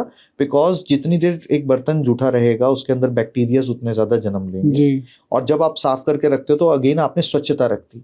जहां पे बैक्टीरियाज जन्म ले रहे हैं, गंदगी है, और वो किचन के अंदर आप कर रहे हो, तो यानी कि किचन, क्योंकि एस्ट्रोलॉजिकली ये मंगल का स्वरूप है, तो वहां पर गंदगी आ जाना मतलब राहु की प्रेजेंस हो जाना, और राहु की प्रेजेंस हो जाना मतलब आपकी लाइफ के अंदर कहीं ना कहीं मंगल से जुड़ी हुई प्रॉब्लम्स, जैसे कि लोन्स का आ जाना, जैसे कि एक्सीडेंट्स का हो जाना, ये सब चीजें जो अनएक्सपेक्टेड इवेंट्स जो मंगल से जुड़े हुए होते हैं लाइफ के अंदर, वो आने शुरू होता है। और मंगल खराब हुआ तो शनि पे इफेक्ट आएगा। मंगल तो शनि को ठीक करता है। अगर खराब चला तो शनि खराब करेगा। मंगल अगर खुद ही कमजोर हो गया जो शनि का ठीक करने वाला है, तो वो तो शनि तो ऑटोमेटिकली आप ठीक कर ही नहीं सकते उसको। तो बहुत सारी चीजें कनेक्टेड हैं। इट इंटरकनेक्शन है। सर कलर्स का भी रोल प्ले करता है कि घर में कलर्स बहुत महत्वपूर्ण रोल है। आज रंगों की अगर हम बात करते हैं, हम अपनी जिंदगी में प्रभावी हो जाते हैं रंगों से। हर एक रंग का बहुत ही खूबसूरत रोल जो है हमारे जीवन के अंदर रहता है। आप ये जनरली अगर आप देखेंगे कि हर एक कलर्स की अपनी एक फ्रीक्वेंसीज होती है। जैसे कि उदाहरण के लिए आपने इमरजेंसी सर्विसेज जितनी भी होती हैं उनको सभी को लाल चिन्हों के अंदर रेड देखा है, डार्क रेड है ना, डार्क रेड। एम्बुलेंस के ऊपर रेड कलर की लाइट, ओटी के बाहर रेड कलर की लाइट, रेड सिग्नल पे रेड कलर की लाइट। खतरा बोला जाता है। खतरा, तो वो क्या है, लाल रंग जब भी दिखता है ये हाइपर स्टेट को बताता है। हाइपर स्टेट मतलब एक इमरजेंसी सिचुएशन को बताता है। तो जिन भी घरों के अंदर अगर लाल रंग ज्यादा है, उन घरों के अंदर लड़ाई झगड़े होने की संभावनाएं ज्यादा बन जाती हैं। पीला रंग जो होता है वो स्थिरता का, पृथ्वी को अगर देखते हैं, पृथ्वी को हम किससे, खेत खलिहानों से देखते हैं, तो गोल्डन कलर है। तो गोल्डन कलर की ऊर्जा क्या करती है, एक व्यक्ति को जिंदगी के अंदर स्थिरता देती है। वहीं पेड़ पौधों का रंग जो है वो हरा है, और हरा रंग किसका है, हरियाली का, ग्रोथ का। तो जब भी कभी आप ग्रोथ की बात करते हैं तो वहां पर ग्रीन कलर एक बहुत खूबसूरत रोल प्ले करता है। तो एज पर द रिक्वायरमेंट, इस बात को ध्यान दीजिएगा, अगर बच्चे की उम्र ग्रोथ की है और अगर आपने उसको कंसर्न डायरेक्शन दी और कलर का थीम जो है वो ग्रीन रखा, बच्चे डेफिनेटली आपके कहीं ना कहीं लाइफ में पहुंच जाएंगे। तो जो उनके रूम के कलर को अगर हम ग्रीन कर दे तो प्लेसमेंट प्लस रूम की थीम, दोनों चीजों को ध्यान जो है वो देना चाहिए। सर इसमें सर कर्टन्स भी रोल प्ले करते हैं? Definitely, each and everything. छोटी सी बात है इसको आयुष जी, मैं ऐसे समझते हैं इसको कि घर जो हमें बाहर से दिख रहा है और उसके अंदर जो है बहुत सारा सामान रखा है। तो हमारी ह्यूमन बॉडी जो हमें बाहर से दिख रही है वो तो फिक्स है, और अंदर जो मशीनरीज हैं जो काम कर रही हैं वो वेरिएबल हो रहा है सारा कुछ जी। पर हमारी बॉडी जो स्ट्रक्चर है वो किस पे डिपेंडेंट है, अंदर मशीनरी कितना अच्छा काम कर रही है जी। तो घर का स्ट्रक्चर अलग एक प्रोस्पेक्टिव है देखने का, पर घर के अंदर छोटा छोटा सामान, वाटर फिल्टर्स हैं आपके, वॉशिंग मशीन्स हैं, इन्वर्टर्स हैं, इन सब चीजों का वास्तुशास्त्र से डायरेक्टली लेना देना। उसकी प्लेसिंग भी अच्छी होनी चाहिए। Yes definitely. हर एक ऑर्गन जब ईश्वर ने, परमपिता परमात्मा ने बिल्कुल फिक्स कर दिया कि हमारी आईज जो है वो यहीं पे ठीक है, वो चाहते तो एक आगे एक पीछे कर देते, फिर हम बहुत ज्यादा अलग प्रवृत्ति के अंदर चले जाते हैं। तो हर एक चीज ना ईश्वर ने, परमपिता परमात्मा ने बिल्कुल एक परफेक्ट वे में बनाई है। एक ह्यूमन बॉडी का आर्किटेक्चर क्या हो गया, एक ह्यूमन बॉडी को समझना डॉक्टर्स की लैंग्वेज में, एक घर के आर्किटेक्चर को समझना एक वास्तुशास्त्र की लैंग्वेज में, वास्तु की साइंस को समझना। बिल्कुल सर, अगर मैं आपसे क्विकली एक एक डायरेक्शन आप बता दीजिए आंसर, अगर मैं बेसिक सी चीजें पूछूं बिल्कुल बिल्कुल जो डे टू डे लाइफ में लोग प्लेस कर सकते हैं और जहाँ पे उनको बहुत आसान इजीली कर पाए इस वीडियो के बाद। यस सर, फ्रिज कहाँ रख सकते हैं? देखिए, फ्रिज की आइडल डायरेक्शन है वो पृथ्वी की दिशाएं, जो south west, waste south waste, फिर उसके आगे वेस्ट पड़ती है, वहां पे रख सकते हैं। तो अग्नि और स्पेस की दिशाएं, वहां पर जो है फ्रिज रखा जा सकता है। वॉशिंग मशीन, वॉशिंग मशीन जो है उसके लिए आइडल डायरेक्शन जो रहती है that is west of north waste.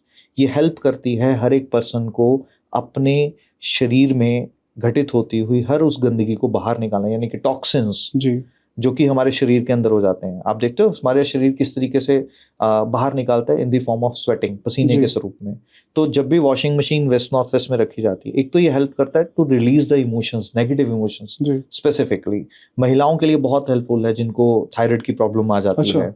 The only reason is that कि महिलाएं अपने भाव कई बार व्यक्त नहीं कर पाती, शेयर नहीं कर पाती। दैट इज द रीजन महिलाओं को सबसे ज्यादा थायराइड की प्रॉब्लम जो है वो कंठ में आनी शुरू हो जाती है। करेक्ट। द मोमेंट यहाँ पे वॉशिंग मशीन रखी जाती है, नेगेटिव चीजें क्लीन करने का काम, मशीन का क्या काम है, गंदगी को साफ करने का काम, तो वो साफ करने का काम करती है। बट सही दिशा, सही वास्तु पुरुष का पद का चुनाव कहाँ पर होनी चाहिए, that is very important. Dining table, dining table के लिए बहुत पहली बात तो टेक्निकली इसको समझते हैं कि किचन के साथ हो, है ना। तो फ्लैट्स में तो ऑप्शन नहीं है। हाँ, ऑप्शन नहीं है, बट उसमें अगर हम देखते हैं ईस्ट नॉर्थ ईस्ट डिवीजन, ये बड़ी अच्छी डिवीजन है। ईस्ट डिवीजन बड़ी अच्छी डिवीजन है जहाँ पे आप डाइनिंग टेबल कर सकते हैं, लगा सकते हैं। सर, जनरल सोफा सेट जो, देखिए ये ड्राइंग रूम का विषय है, ड्राइंग रूम, क्योंकि जब हम इसको वास्तुशास्त्र को ना बहुत गहराई के साथ ग्रहों के साथ भी जोड़ा गया, तो हर एक एक्टिविटी जो घर के अंदर होती है वो भी ग्रहों के साथ जुड़ी है, हर एक ऑब्जेक्ट भी जो है घर के अंदर जुड़ा हुआ है। जैसे कि हम बात करते हैं, ड्राइंग रूम अपने आप में एक प्लैनेट की ऊर्जा को बताता है जिसको बृहस्पति की ऊर्जा बोली जाती है जी। तो ये नॉर्थ ईस्ट, ईशान कोण की ओर, जब जहाँ पे हम मंदिर बोल रहे हैं ना, और अतिथियों को किसके साथ जोड़ते हैं, अतिथि देवो भव। तो यानी कि अतिथि और भगवान का स्वरूप एक जैसा सा देखा जाता है, इसलिए मंदिर और ड्राइंग रूम वहां पर आइडल जो है वो माने जाते हैं।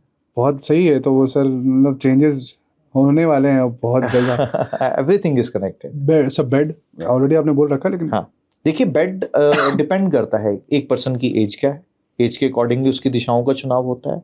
एक पर्सन का व्यापार क्या है, काम क्या है, बिजनेस करता है, जॉब करता है, सर्विसेज के अंदर है, स्पोर्ट्समैन है, बॉलीवुड के अंदर है, एक पर्सन के रिक्वायरमेंट के अकॉर्डिंगली बेड का चुनाव जो है वो किया जाता है कि किस दिशा के अंदर बेडरूम होना चाहिए। सर, एक और चीज़ मुझे पूछना था इसी से रिलेटेड। सर, जैसे दवाई की जो आजकल सब लोग मेडिसिन किट बनाते हैं, अपना मेडिकल किट बनाते हैं, तो वो कौन सी डायरेक्शन में रखें जिससे वो कम यूज़ कर सकें उस चीज़ को, मेडिसिन को? तो सबसे पहली जो गलती एक हर एक घर के अंदर जो हो रही है वो ये हो रही है कि मेडिसिन क्योंकि इतनी ज़्यादा लग चुकी हैं, एक पर्सन को सुबह उठना है, मेडिसिन खानी है, दोपहर को फिर खानी है, रात को फिर खानी है, तो वो अपने आप को ईजी करने के चक्कर में ना अपने बेड के पास रखना शुरू, बिल्कुल नियरेस्ट मतलब साइड टेबल पे रखना है, अपने सर के पास रखना शुरू कर दिया।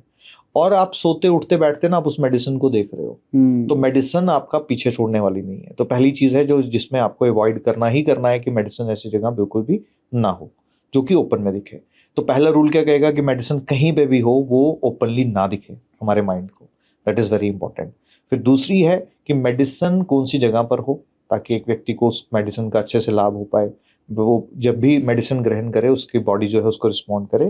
तो वास्तुशास्त्र में स्पेसिफिक वास्तु पुरुष के दृष्टिकोण से अगर देखते हैं तो आपा नाम की शक्ति बनती है जो नॉर्थ ईस्ट डिवीजन यानी कि ईशान कोण, और आपा नाम की एक शक्ति बनती है। वास्तु पुरुष मंडल बनता है जिसके अंदर 45 देवता और असुर्स की प्लेसमेंट्स जो है वो बताई जाती हैं। अच्छा। उसके अंदर स्पेसिफिक आपा नाम की शक्ति जो है वो बनती है, वो हेल्प करती है हमारी बॉडी के अंदर किसी भी रोग से लड़ने के लिए।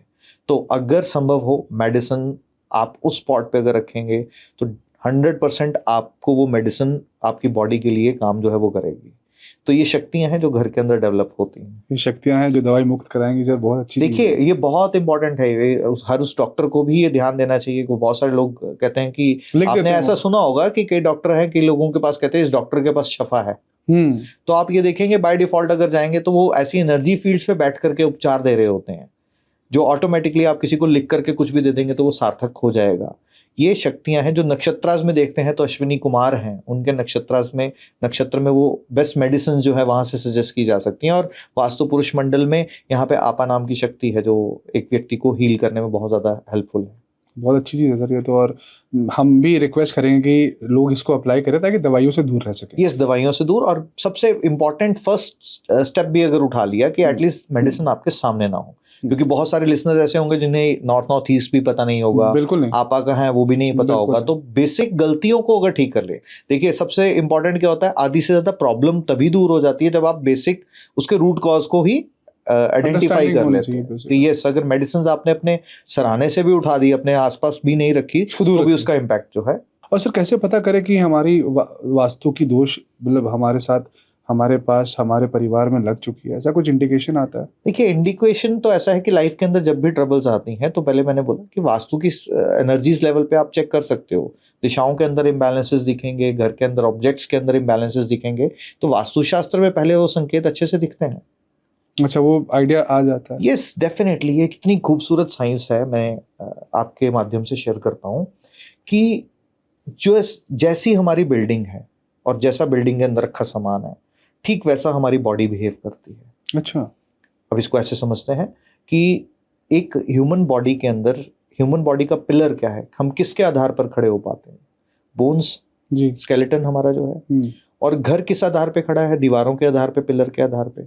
जिस घर में भी पिलर्स क्रैक होंगे, जिस घर में भी एबनॉर्मेलिटीज आप देखोगे, क्रैक्स आ रहे हैं पिलर्स जी। के अंदर या कुछ हो रहा है, एस्ट्रोलॉजिकली जिसको सूर्य की कॉम्बिनेशन अच्छे नहीं बनेंगे, उसी पर्सन को ना विटामिन डी की डेफिशिएंसी होनी शुरू हो जाएगी। अब ये क्या था, घर का पिलर क्रैक था तो बॉडी के पिलर के ऊपर उसका इम्पैक्ट जो कि हमारी बोन्स है आना जो है वो शुरू हो गया। घर के अंदर जो एनर्जी सप्लाई है वो किससे होती है? वायर से। इलेक्ट्रिसिटी जो है वो ट्रांसफर करती है हर एक रूम के अंदर, और वही काम हमारी बॉडी के अंदर हमारा नर्वस सिस्टम करता है। अच्छा। तो जिसके भी घर के अंदर अपनी वायरिंग जो है बार बार खराब होती है, एस्ट्रोलॉजिकली मरकरी की प्लेसमेंट्स अगर अच्छी नहीं हो, उस पर्सन को नर्व रिलेटेड डिसऑर्डर्स जो है वो देखने को मिलते हैं। बॉडी के अंदर हमारा जो फिल्ट्रेशन का काम है वो किडनीज का है, और वही काम घर के अंदर जो है वो वाटर फिल्टर्स करते हैं, आरओज का है। अगर आरओज घर में खराब रखे हैं तो एस्ट्रोलॉजिकली शुक्र आपके फेवर में नहीं है तो उस पर्सन को किडनी के रिलेटेड प्रॉब्लम आती है। तो कहने का मतलब ये है कि घर के अंदर जितनी चीजें हैं उनका डायरेक्टली हमारे जीवन के साथ लेना देना है। आपने देखा होगा कि कुछ लोग ऐसे होते हैं जिनके घर में ना थोड़ी थोड़ी देर में वो चीजें बदलते रहते हैं, कुछ कुछ चेंजेस करते रहते हैं, और यहाँ तक करते हैं कि पुराना सामान घर में रहने नहीं देते और नया ले आते हैं। उस घर के अंदर बरकत जो है वो बनी हुई रहती है, क्योंकि खराब चीजें वो घर के अंदर रहने ही नहीं देते। और जिस घर के अंदर खराब चीजों को सिर्फ सहेज करके, चिपका करके, कोई शो पीस टूट गया उसको चिपका करके रख दिया, ठीक वही स्पॉट पे आपको बॉडी के प्रॉब्लम आना शुरू हो जाएगी। तो वही चीजें ये है वास्तुशास्त्र में बहुत खूबसूरती से काम करती हैं, क्योंकि हमारा अवचेतन वास्तु वास्तु पुरुष, जिसको भगवान श्री अगर स्वरूप मानते हैं कि इनको भगवान श्री शिव और अंधकासुर का युद्ध होते हुए एक महाभूत जो उत्पन्न हुआ था जी। इनको ब्रह्मा जी ने कहा था मेरा मनस पुत्र है, यानी कि आपका माइंड ना वो जो सराउंडिंग्स में देख रहा है वैसा बनता जा रहा है। अच्छा। तो वास्तु पुरुष में हम क्या करते हैं, जब सराउंडिंग्स को करेक्ट करते हैं, एक व्यक्ति के जीवन को करेक्ट करना शुरू कर देते हैं। मतलब हर एक चीज इंटरलिंक्ड है सर। एब्सोल्युटली हर एक चीज का जो है इंटरलिंकिंग है, हर एक चीज का प्रभाव है। यानी यहाँ तक कि ये साइंस यहाँ तक जाती है कि एक व्यक्ति किस तरीके से खड़ा है, किस तरीके से बैठा है, आप उसके बॉडी पोस्चर को देख करके उसके घर का हाल भी जो है वो बता सकते हैं। सर बड़ा स्ट्रेंज है, पहली बार में। और मुझे लगता है कि अगर लोग वास्तु समझ लें तो अपनी शरीर और अपने आसपास के ऑरा को बहुत पॉजिटिव कर सकते हैं। ऑफ कोर्स वास्तु अपने आप को अंडरस्टैंड करना है, इसको हम ऐसा बोलेंगे जिस तरीके से हम अपने आप को, देखो हमारी आइडेंटिटी है हमारा घर, अब आप ये देहरूपी घर बोलो या जिस घर में आप रहते हो, दोनों चीजें आप ही को तो रिफ्लेक्ट कर रही है। बिल्कुल। तो अगर वहां पे आपके शरीर में कोई इम्बैलेंस है तो उसका इंडिकेशन आपको घर में दिखते हैं। समझ गया। इसलिए मैं कहता हूं हमेशा अपने घर के अंदर कोई भी चीज को खराब होने ना दे, और इस मेंटालिटी से निकलना पड़ेगा कि ये चीज खराब है कभी तो काम आएगी। कभी तो काम आने के चक्कर में क्या एक मेंटालिटी जन्म लेती है कि खराब चीजों को लोग जमा करना शुरू कर देते हैं, और वहीं से लाइफ के अंदर प्रॉब्लम्स आना शुरू होती है। और यही हमारे बुजुर्ग जो है हमें समझा गए कि सबसे पहले घर को क्लीन करो तो माँ लक्ष्मी आपके घर के अंदर आएगी। तो सर जैसे आपने कहा कि घड़ी की अगर हम बात करें, आपने घड़ी की जिक्र की थी, हमारे सामने जो घड़ी दिखती है उसकी अगर बैटरी खराब है और अगर वो बंद है हम वो चेंज कर देते हैं, लेकिन सिर्फ बहुत सारे ना लोग को शौक है रिस्ट वॉचेस रखने का, उसकी बैटरी बंद है कई सालों से लेकिन वो चेंज नहीं कराते क्योंकि वो रेगुलर यूज में नहीं पहन रहे हैं, चेंज कर करके कुछ, तो उससे इफेक्ट पड़ता है बंद घड़ी से। और वही लोग कंप्लेंट करते हैं कि हमारा काम समय पर नहीं होता। हम मेहनत कर रहे हैं, बच्चे की शादी करने की कोशिश कर रहे हैं, शादी नहीं हो रही, योग्य वर नहीं मिल रहा, जॉब के लिए ट्राई कर रहा हूँ, जॉब नहीं मिल रही, बिजनेस में ग्रोथ करना चाह रहा हूँ, बड़ी मेहनत कर रहा हूँ पर हो नहीं रहा, मेरी पेमेंट जो बड़ी देर से स्टक पड़ी है। तो जितने भी लोग ये देरी की बात कर रहे हैं उनके घर में खराब घड़ियां पड़ी हुई हैं या बंद घड़ियां पड़ी हुई हैं। तो इसका मतलब क्या है कि वो वॉचेस जो तो आपकी नर्व्स के साथ चलती हैं, जो पल्पिटेशन के साथ चलती है, वो वॉचेस आप रख सकते हैं। बाकी अगर आपको शौक है, वॉचेस कलेक्शन का शौक है, तो मेक श्योर उसको जो है उसके सेल, अगर आप एक महंगी घड़ी अफोर्ड कर सकते हैं तो मुझे लगता है आप एक सेल भी अफोर्ड कर सकते हैं कि 6 महीने में एक बार आपको उसको चेंज कराना है। तो हमेशा घर के अंदर इसको रखिए। इसको हम फोर्थ डायमेंशन कहते हैं वास्तु के। जब मैं कोर्सेज कराता हूँ तो उसमें एक बहुत खूबसूरत रेमेडी रहती है फोर्थ डायमेंशन की, जिसको हम टाइम कहते हैं। 3 तरह की रेमेडीज वास्तु के अंदर प्राइम होती हैं। एक 2D होता है, चित्रों के माध्यम से रेमेडीज करते हैं। दूसरा होता है 3D होता है, ऑब्जेक्ट स्टेचूज के माध्यम से करते हैं। और तीसरा होता है फोर्थ डायमेंशन, जिसको टाइम कहते हैं। अच्छा। और टाइम बहुत खूबसूरत रेमेडी है। इसके लिए स्पेसिफिक एक रिस्ट वॉच थेरेपी है, जिसको हम सिखाते भी हैं कि अलग अलग मूलांक भाग्यांक के लोग किस तरीके से उसको करें। और घर के अंदर भी मेरी अपने कोई केस स्टडी ऐसी नहीं है जिस घर के अंदर मैं वॉल क्लॉक का इस्तेमाल नहीं कराता, इसलिए क्योंकि जो काम समय पर नहीं हो रहा वो समय पर हो जाए उस घड़ी की वजह से। यस, घड़ी की वजह से आप अपने काम रुके हुए हैं। आप अपनी वेस्ट वॉल, जो डायरेक्शन किसकी है, सैटर्न की डायरेक्शन है, शनि की दिशा है। और शनि को किसका कारक कहा गया ज्योतिष के अंदर? डिलेस का कारक कहा गया। और वहां पर अगर आप इंडियन स्टैंडर्ड टाइम पे या जिस भी कंट्री से लिसनर सुन रहे हैं उसी कंट्री के स्टैंडर्ड टाइम पे अगर आप वॉल क्लॉक लगाते हैं, नॉट डिजिटल, जो 3 सुइयों वाली होती है वॉल क्लॉक, वो अगर लगाते हैं तो शनि के प्रभाव, दुष्प्रभाव कम होना शुरू हो जाते हैं। वो दुष्प्रभाव जो डिले के स्वरूप में सामने आते हैं, तो आपका काम समय पर होना शुरू हो जाता है। डिलेज किसी भी तरीके के वो दूर होना शुरू हो जाते हैं। ये तो बहुत अच्छी चीज़ है। घड़ी की डायरेक्शन भी आपने बता दी कहाँ लगानी चाहिए। तो सर पता नहीं, आई डोंट नो कि ये रेलेवेंट है कि नहीं, बट सर स्मार्ट वॉचेस का बहुत ज़्यादा अभी फैशन है। जी हाँ। वो तो सर चार्ज से ही होता है। जी हाँ, चार्ज से होता है। तो उस केस में हमेशा चार्ज रहना चाहिए। हाँ, देखिए ऐसा है कि आपकी कोई भी चीज़ आपके शकुनों को बताती है। मैं तो यही कहता हूँ कि एक पर्सन का मोबाइल भी अगर चार्ज 50% से नीचे रहता है ना, इस व्यक्ति को भी आदत है अपनी ज़िंदगी रिजर्व में चलाने की। अरे क्या बात है। यानी कि आप एक माइंडसेट के अंदर देखेंगे, कुछ लोग दिखेंगे वो फ्यूल जब एम्प्टी होता है ना तो उसको ई को एनफ बोलते हैं और एफ को फिनिश बोलते हैं। तो कहने का अर्थ क्या है कि आपके फ़ोन की बैटरी भी अगर 5% 10% ही रहती है तो आपके पास हमेशा कैश रिजर्व जो होगा ना वो कम रहेगा। क्यों? क्योंकि साइकोलॉजी क्या बता रही है कि आप परवाह नहीं कर रहे हो कि बैटरीज जो है, रिसोर्सेज आपके पास कम है। वो बिल्कुल 5-10% पे ही चार्ज करते हैं। तो आप क्यों बार बार क्या कर रहे हो? ये आपके जो हर एक चीज़ जो है ना, हर पैटर्न के अंदर नज़र में आना शुरू होती है। And same goes with each and everything. आपका मोबाइल भी अगर चार्ज नहीं है तो वो भी वैसा दिखेगा। आपकी घड़ियां अगर बिल्कुल बंद पड़ी हैं तो आप उसको भी चार्ज नहीं कर रहे हो। आप अपने रिसोर्सेज को बता रहे हो कि नहीं, आपके पास साधन है फिर भी आप उनको यूज़ नहीं कर पा रहे। तो ये कहीं ना कहीं एक शकुन है जो बताता है कि कहीं ना कहीं आप जो है ज़िंदगी अच्छे तरीके से नहीं जी पा रहे हो। मेरा 50% है ऊपर। नहीं, अच्छी चीज़ है सर ये, और मैं भी इसका ध्यान रखूंगा कि मोबाइल और ये सबकॉन्शियस के पैटर्न है। इसका मतलब आप लाइफ में कुछ भी एक्टिविटी करते हो ना, वही चीज़ आपके पैटर्न्स के अंदर फिट होती है। तो आप अगर मेक श्योर कर रहे हो कि भाई मेरी 50% से नीचे बैटरी नहीं जाए, तो इसका मतलब आपके जो अपने फंड्स की एलोकेशन है, जो पैसा आपके पास आया, आप उसको करंटली इन्वेस्टमेंट्स कहाँ करनी है ताकि आपके पास फंड्स की कभी शॉर्टेज ना हो, ये आपके वही पैटर्न्स में दिखेंगी। बहुत अच्छी सर ये बात कही आपने। तो सर क्रेडिट कार्ड की मैं सर लास्ट टाइम हमने बात करी थी और बहुत लोगों ने पूछा कि क्रेडिट कार्ड वॉलेट पे नहीं रखना, ठीक है उधारी आती है, फिर कहाँ रखें सर?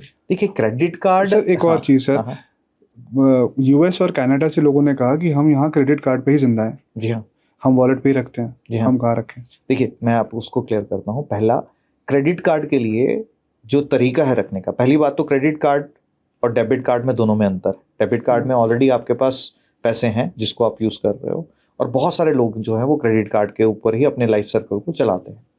अब विषय ये है कि आप अगर हार्ड करेंसी के साथ, जो इंडिया के अंदर पॉसिबल है, हार्ड करेंसी के साथ ही अगर क्रेडिट कार्ड रख रहे हो उसी सेक्शन के अंदर, उसी कंपार्टमेंट के अंदर, पर्स के अंदर, तो आप एनर्जीज को डिस्टर्ब कर रहे हो। अगर आपको क्रेडिट कार्ड रखना ही है तो उसको सेपरेट सेक्शन के अंदर, सेपरेट पाउच के अंदर रखिए, या सेपरेट सेक्शन के अंदर। वॉलेट से अलग? वॉलेट से अलग नहीं, वॉलेट के अंदर भी रखना है तो सेक्शंस बनी होती है ना, तो सेक्शंस के अंदर आप रखिए। फिर कई लोग कहते हैं कि जितने रिचेस हैं वो सब क्रेडिट कार्ड का यूज करते हैं, पर वो कभी भी हार्ड करेंसी के साथ उसको नहीं रखते। उन्होंने प्रॉपर कार्ड के फोल्डर्स जो हैं हमेशा साथ में रखे होते हैं, और उसमें सिर्फ कार्ड्स ही कार्ड्स होते हैं, उसमें हार्ड कैश नहीं होता।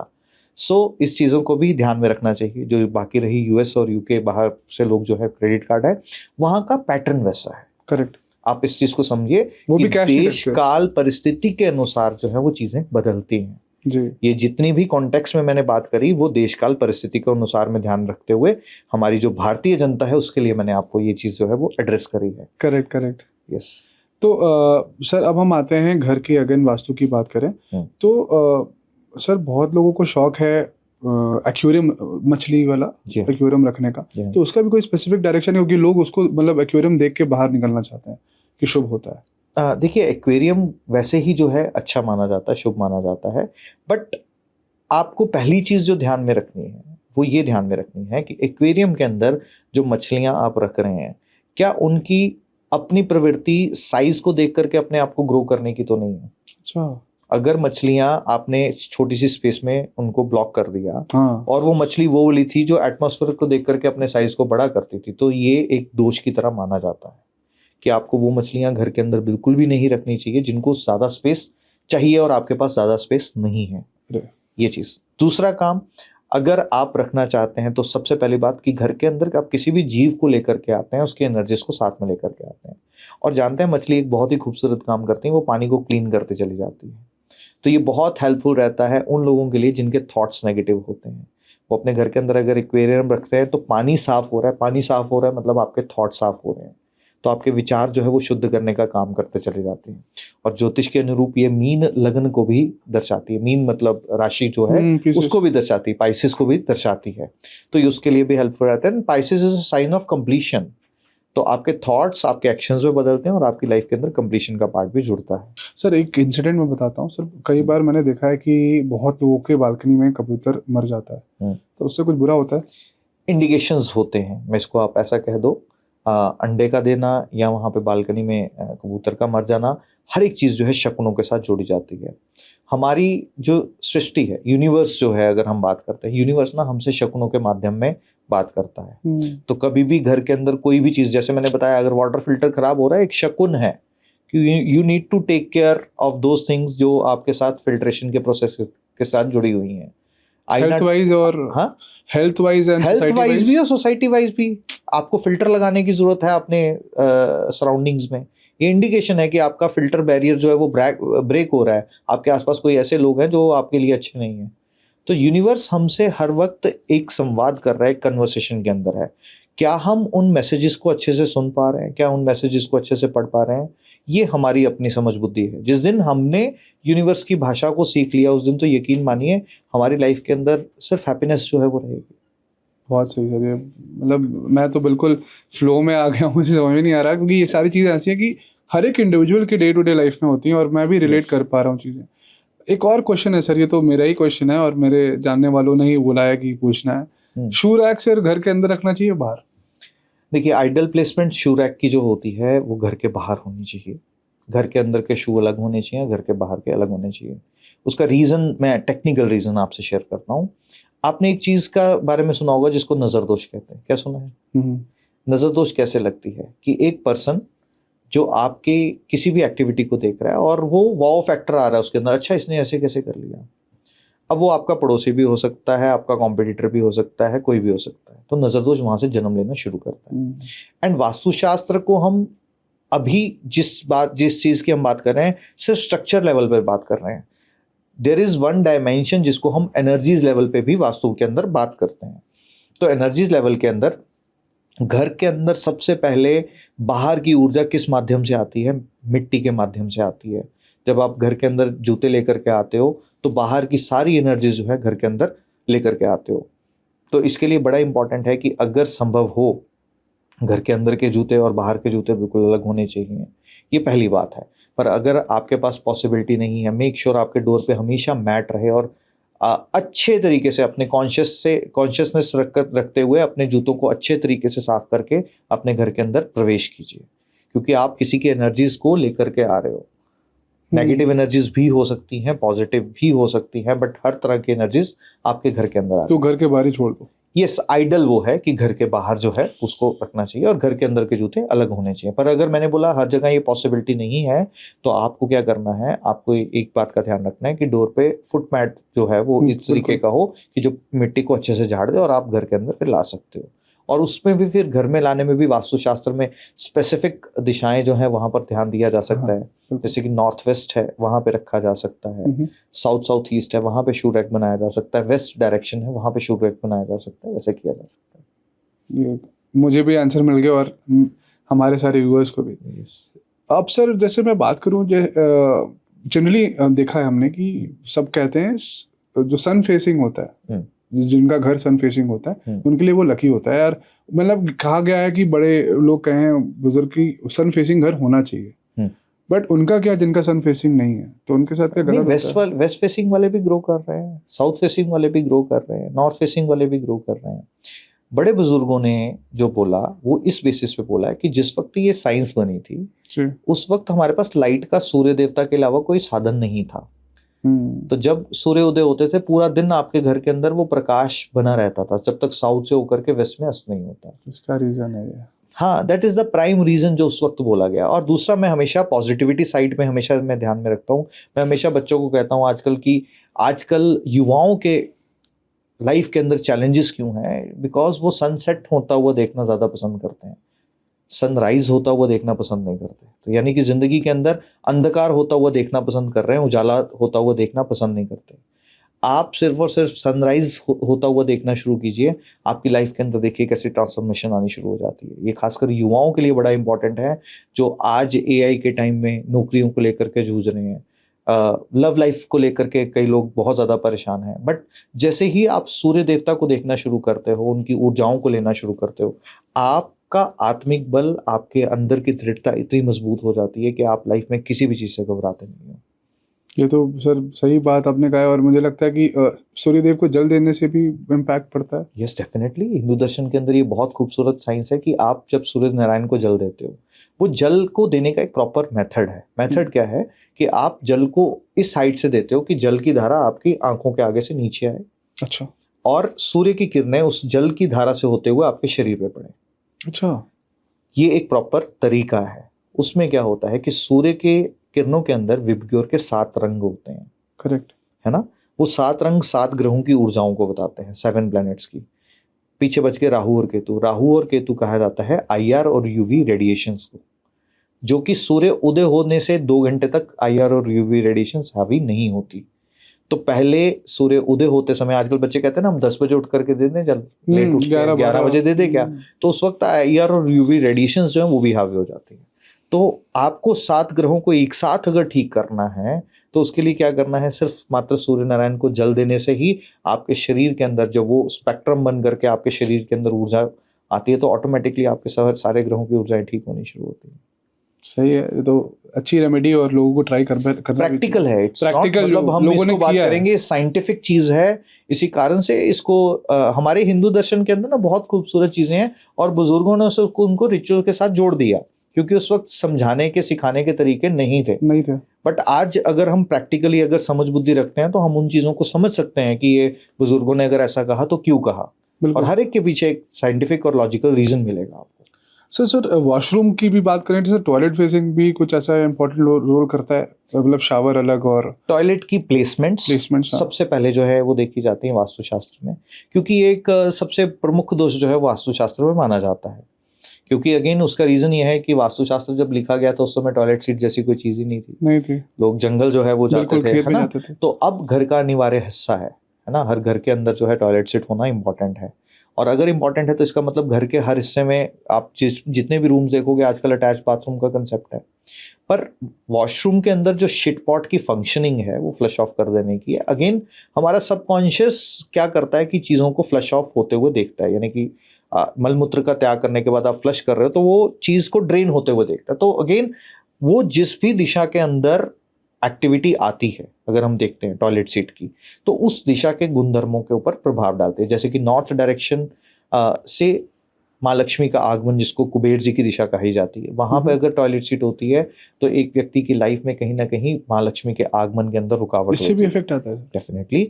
नॉर्थ ईस्ट जो एक व्यक्ति को क्या करती है, कम्युनिकेशन स्किल्स देती है, हीलिंग देती है एक व्यक्ति को, वहां पे अगर होता है तो व्यक्ति रोगी रह जाता है, निरोगी नहीं बन पाता। नॉर्थ ईस्ट वास्तु पुरुष का सर है, वहां पे अगर टॉयलेट सीट होती है तो आपके थॉट्स जो होते हैं वो नेगेटिव होना शुरू हो जाते हैं।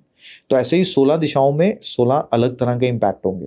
पर वास्तुशास्त्र में 2 ऐसी स्पेसेस हैं जहां पे टॉयलेट सीट जो है वो आइडियली बनाई जा सकती है। एक है साउथ साउथ वेस्ट, ये साउथ यानी कि पश्चिम और नैऋत्य कोण यानी कि साउथ वेस्ट के बीच में डिवीजन बढ़ती है, जिसको साउथ साउथ वेस्ट कहते हैं, वहां बनाई जा सकती है। और दूसरी है वेस्ट नॉर्थ वेस्ट डायरेक्शन, यहाँ पर भी टॉयलेट सीट जो है वो बनाई जा सकती है। बाकी किसी भी दिशा में है, एक अच्छे कंसल्टेंट की सहायता से डेफिनेटली उसको ट्रीट करवाना चाहिए। सर लेकिन अगर नहीं करा पा रहे तो उसकी कोई रेमेडी?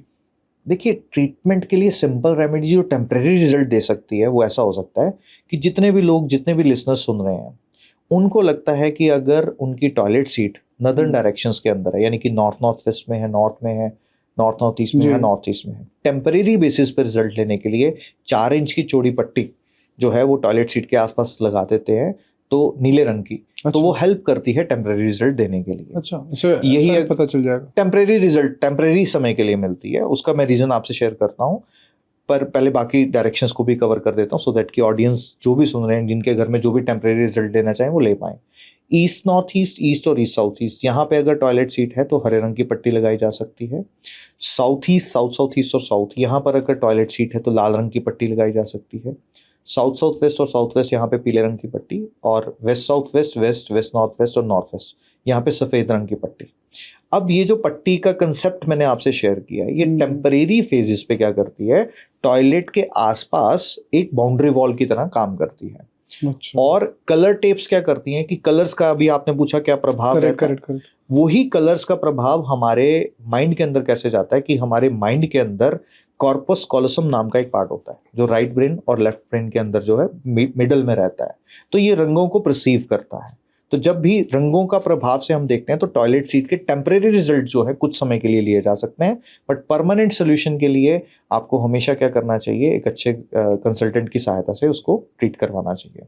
और जो लोग नहीं भी कर सकते, बाकी चीज़ों को जो ध्यान में रखना है, टॉयलेट सीट के आसपास एक रॉक सॉल्ट जो है वो ज़रूर रखिए कांच के बाउल में, और कुछ समय बाद 15-20 दिन बाद, महीने बाद उसको चेंज करते रहिए। ये एक बेसिक सी बात है जो ध्यान में रखनी चाहिए। टॉयलेट सीट को हमेशा उसके लिड जो है वो क्लोज रखने चाहिए। ये बेसिक कुछ बातें जो टॉयलेट के अंदर ध्यान में रखनी चाहिए। ये सब अच्छी चीज़ है जो लोग करना चाहेंगे। एक और चीज़ भी सर इसी से पूछूंगा कि बहुत लोग ना, इससे वास्तु में क्या इफेक्ट पड़ता है मैं आपसे जानना चाहता हूँ। बहुत लोग काफ़ी टाइम बैठे रहते हैं टॉयलेट पे, गए और आधा घंटे 40 मिनट्स ऐसा, तो उसका रीजन क्या बन गया, मोबाइल साथ में एक रीजन। हाँ, बट उससे इफेक्ट आता है सर। डेफिनेटली आप एक ऐसे एटमॉस्फेयर में रह रहे हो जहाँ पे स्मेल ऑफ कोर्स होगी, है ना, उस वातावरण में हो जहाँ पर आपको नहीं ज्यादा देर समय रहना चाहिए। डेफिनेटली एक तो पहली बात ये एक मेजर रीजन बन गया बीमारियों का भी। टेक्निकल रीजन क्या है कि जब आपका माइंड जिस काम के लिए आप गए हो, मलमूत्र का त्याग करने के लिए, और आपने क्या कर दिया, साथ में मोबाइल लगा दिया और आपका ध्यान अब मोबाइल को स्क्रॉल करने पे है, तो जो इफेक्टिवली आपका पेट साफ होना चाहिए था वो नहीं हुआ। अच्छा। जिसके कारण से आपके पेट के अंदर फिर क्या हो गया, फैट जमा होना शुरू हो गया, रेजिड्यू रह गया, और कहीं ना कहीं बॉडी के अंदर, स्टमक के अंदर बैक्टीरियाज का और कहीं ना कहीं दिक्कत देना शुरू हुआ। और हेल्थ के केसेस में अगर हम ध्यान देते हैं तो इसका ज़्यादा नेगेटिव इम्पैक्ट पड़ता है।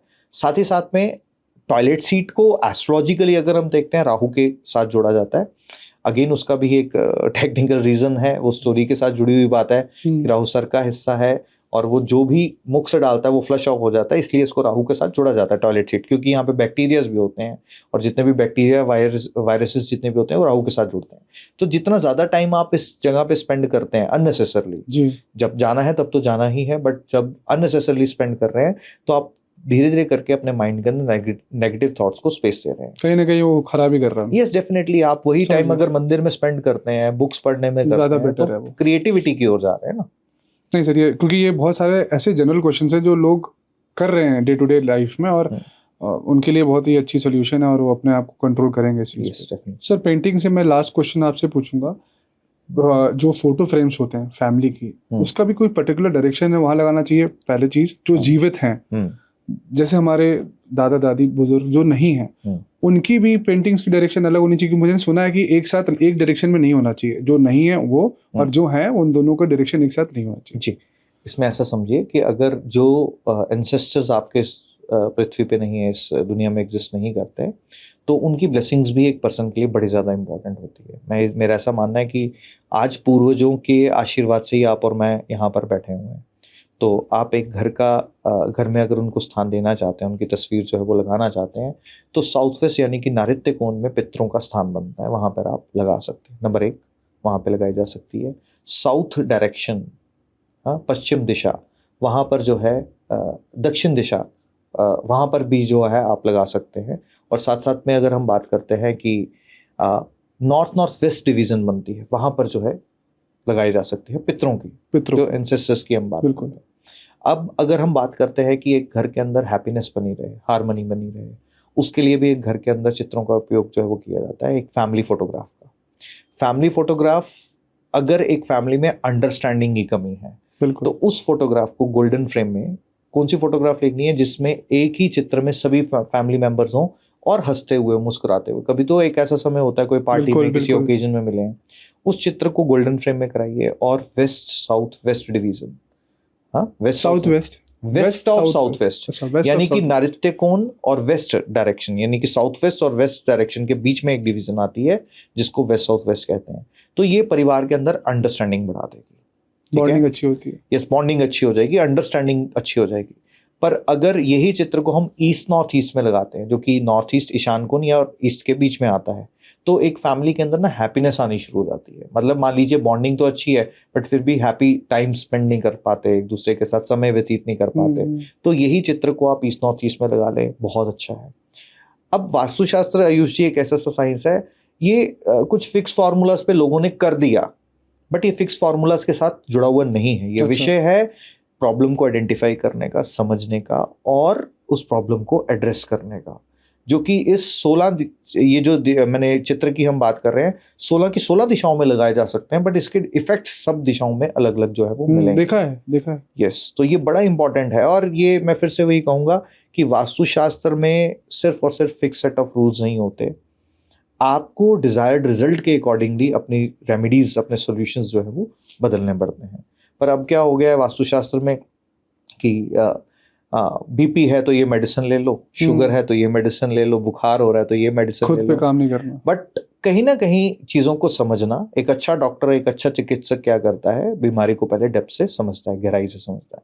तो पैथोलॉजी की रिपोर्ट है, जब एक घर को हम क्या करते हैं वास्तुशास्त्र के अकॉर्डिंगली दिशाओं को मार्क करते हैं, फिर उसके अंदर अंडरस्टैंडिंग रहती है कि कौन सी दिशा में कौन सा सामान रखा हुआ क्या इफेक्ट को क्रिएट कर रहा है, उस प्रॉब्लम के साथ उसको आइडेंटिफाई करते हैं, फिर उसके अकॉर्डिंगली उस पर्सन को उसके सोल्यूशन दिए जाते हैं। सर ये डायरेक्शन और ये सारी चीज़ें डेफिनेटली जो फोटो वाली आपने बातें बताई इतनी अच्छी हैं कि मैं खुद अभी जाके यही चीज़ करूँगा, क्योंकि मुझे भी पता है कि डायरेक्शन कुछ ना कुछ इतना बेसिक नॉलेज हमें रहता नहीं है। बहुत इम्पैक्ट डालती हैं। आप यहाँ तक समझिए कि एक कपल मेरे पास आकर के कंप्लेंट करते हैं कि ना हमारी ज़िंदगी में से ना रंग ही उड़ गए हैं। मतलब ऐसे उन्होंने बात करी कि बड़ा अच्छा भला चल रहा था सब शादी के बाद, पर कुछ समय बाद हमारी ज़िंदगी से ना जैसे खुशियाँ ही चली गई, रंग ही उड़ गए। जब ये शब्द उन्होंने इस्तेमाल किए तो ये साइंस है, इसलिए मैं कहूँगा ये साइंस है। तो मैंने कहा अपने घर के अंदर चेक कीजिए कि क्या कहीं आपका कोई ऐसा चित्र तो नहीं रखा जो ब्लैक एंड वाइट है। तो उन्होंने आइडेंटिफाई किया उस चित्र को, क्योंकि पीछे एक ट्रेंड चल पड़ा था ब्लैक एंड वाइट चित्र को करेक्ट क्लिक करवाने का। अब वो ब्लैक एंड व्हाइट चित्र जब भी घर में रखता है तो आपकी लाइफ से रंगों का मिस होना, यानी कि हैप्पीनेस का कई बार मिस होना, अब हर एक को ये नेगेटिव प्रभाव नहीं मिलेंगे। एस्ट्रोलॉजिकली जिसका नेगेटिव टाइम पीरियड चल रहा होगा उसको ये स्टेट के अंदर अगर जोड़ोगे साथ में तो उसकी लाइफ के अंदर चीजें होंगी। ये वास्तुशास्त्र में भी तंत्र के सूत्र जो है साथ में जुड़े हुए हैं। वी नीड टू अंडरस्टैंड कि एक्चुअल प्रॉब्लम क्या आ रही है, उसके अकॉर्डिंगली चीजों को आइडेंटिफाई करके सॉल्यूशंस दिए जाते हैं। सर फिर मैं वही चीज़ पे आऊँगा कि लाइफ को ब्लैक एंड वाइट से कलरफुल कैसे बनाना है, इसके लिए भी इतना अच्छे आपने सॉल्यूशन दिए हुए हैं। और आज मुझे लगता है कि ऑडियंस के लिए पूरा घर कवर हो चुका है। घर के सारे जितने भी चीज़ें हैं, डे टू डे एक्टिविटी जो यूज़ कर रहे हैं वो सारी चीज़ें किस दिशा में प्लेस होनी चाहिए, लोग डेफिनेटली उसको फॉलो करेंगे और इससे रिजल्ट भी मुझे लगता है आपके नेक्स्ट एपिसोड में अच्छा आने वाला है। डेफिनेटली बहुत सारी चीजें हैं आयुष जी। अब घर के अंदर ना 10,000 से भी ज्यादा आइटम्स होती हैं पड़ी हुई, पर किसी और को हर आइडिया एक के नहीं इफेक्ट अलग अलग होते हैं, पर लोगों ने कभी उसको ध्यान दिया नहीं। और ये साइंस है, जब भी कभी मौका मिलेगा तो सर definitely। लास्ट में एक चीज़ पूछूंगा, सबका दिमाग पैसों पे जाता है, पैसे के लिए लोग क्या करें ऐसा घर में कि उनको लक्ष्मी का अच्छा आशीर्वाद, माँ लक्ष्मी का आशीर्वाद मिलता रहे। अच्छा, बिल्कुल ठीक है। तो पहली बात जो हम दीपावली के समय करते हैं, माँ लक्ष्मी के चरणों को बनाते हैं, जी है ना।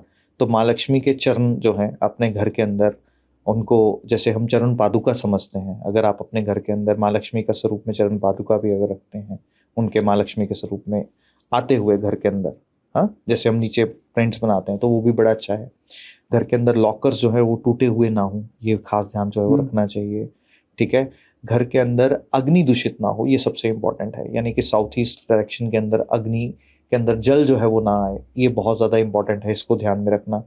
फटी हुई करेंसी घर के अंदर, पुराने अच्छा। नोट्स अगर नहीं रखे हो तो बहुत ही उचित रहता है, क्योंकि सिंबॉलिकली आप उसको ठीक नहीं करते। बहुत लोगों को आदत है इकट्ठे करने की। हाँ, इकट्ठे कर लेते हैं और वो कहीं ना कहीं रख रहे हैं, और खोटे सिक्के भी कई बार रखे होते हैं, तो कहीं ना कहीं एनर्जीज को आप नेगेटिव करते जा रहे हैं।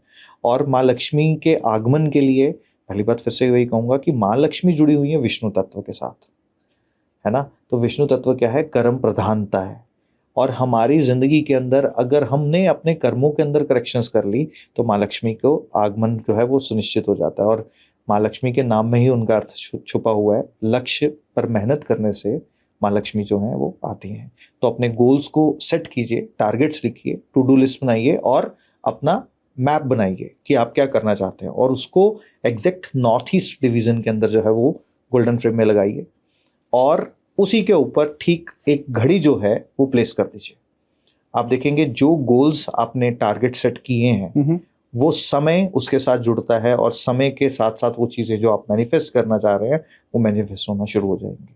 तो ये बेसिक सी कुछ छोटे छोटे ऐसे उपाय हैं, ये करके आप जीवन का कोई भी इसका लाभ जो है वो ले सकते हैं। सर लोग तो करेंगे ही करेंगे, और मैं डेफिनेटली ये एक्सपीरियंस करके आपके साथ जब भी नेक्स्ट हम मिलेंगे उसमें मैं अपना एक्सपीरियंस शेयर करूंगा। और मुझे पता है कि आपने जो भी चीज़ें बताई हैं मैंने पर्सनली उसको एक्सपीरियंस किया और लाइफ में चेंजेस मिले हैं सर। और आप मैं हमेशा सबको बोलता हूँ, और मैं ऑन द कैमरा भी सबके सामने यही बोलूँगा कि आप मेरे लिए असली गुरु हैं मेरे इस जर्नी में, क्योंकि आपने जहाँ मुझे सपोर्ट किया, आज आपके कॉन्फिडेंस से आज मैं यहाँ इस लेवल पे बैठा हूँ, और इतनी अंदर कॉन्फिडेंस लेवल बढ़ चुकी है कि लोगों से इंटरेक्ट करना और चीज़ें समझना अंडरस्टैंडिंग के साथ आज वो नॉलेज आ रहा है सर। तो आपको तहे दिल से बहुत बहुत शुक्रिया सर। आपको भी आयुष जी, इस भाव को व्यक्त करने के लिए, मुझे इतना अच्छा स्थान देने के लिए और इतने प्रेम भाव से आमंत्रित करने के लिए आपका भी तहे दिल से बहुत बहुत शुक्रिया। Thank you so much sir. जोहार। धन्यवाद।